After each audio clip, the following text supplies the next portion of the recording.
Does this sound familiar? I I can't remember the homework once I get home.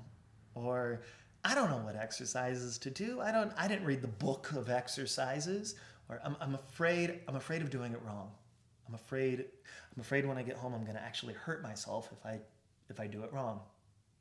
That dialoguing, that story is rampant in the movement world, as if only a few of us got the movement book and everyone else was sort of left out. So my hope with my work in general and explicitly what we're about to play with now is that those excuses begin to diminish. What I'd like us to consider for a moment is that exercises are just basically arbitrary shapes and gestures, meaning I can just make the choice to create a shape with my body and do it.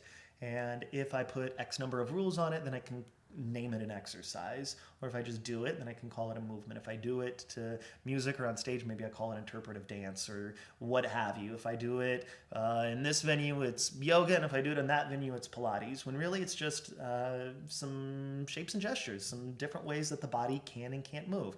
I think what tends to hold us up and stymie us a bit is our absence of curiosity and an exploration and a consideration of all the different shapes and gestures and things that we can do with our bodies. So this next exploration is just that. By the by, I don't consider myself an inventor per se, but I am an innovator. And I like to take ideas and sort of play with them and story tell from those ideas. Having said that, this next movement, this next exploration, it's mine. So I call it big shape, little shape, because that's what we're going to play with, making big shapes with our body, and then in contrast, making little shapes with our body. And the question becomes, well, how many varying, different, interesting, explicitly big shapes can I make? And then how many little shapes can I make? With the understanding that I can change anything in my body. I can change my hand from this to this, and it becomes a different shape. If I go here, that's a different shape than here. If I move my eyes or move my face or do any number of things, those are all considered variations of big and variations of little. So let's get it started with an exploration of big and little shapes. As always, this is never an advocation to hurt yourself, but it is an invitation to explore big and little shapes, whatever that means for you. So I'm going to do my practice. You can watch, you can join in, you can be inspired by, use it for homework, do with it what you will. This is an exploration of big and little shapes. So I'm going to start off, and I'm just going to make the littlest shape I can make. And then instead, I'm going to make the biggest shape I can make. And then I'll go little, and then I'll go big. Go little, and then I go big. So I can keep repeating the same little and big shapes over and over and over again, and I could possibly add in some sort of meditative practice with it. Like when I go little, can I make that the practice of getting so small that I kind of disappear? I go into myself. And maybe when I go big, I want to be seen. I'm robust, I'm resilient, I'm huge, I'm here, I'm big. And then I can go little. I can disappear because sometimes I feel like I want to disappear. And then other times I want to be big, I want to be seen, I want to be robust, and I want to express bigness. So I can do the same big and little shapes, or I could just choose to do different little shapes and different big shapes, as the case may be. So I can again go, I'm going little, and then I'm going big. I can change my big shapes. I could lift something up. I could go here. I can make it ugly and big.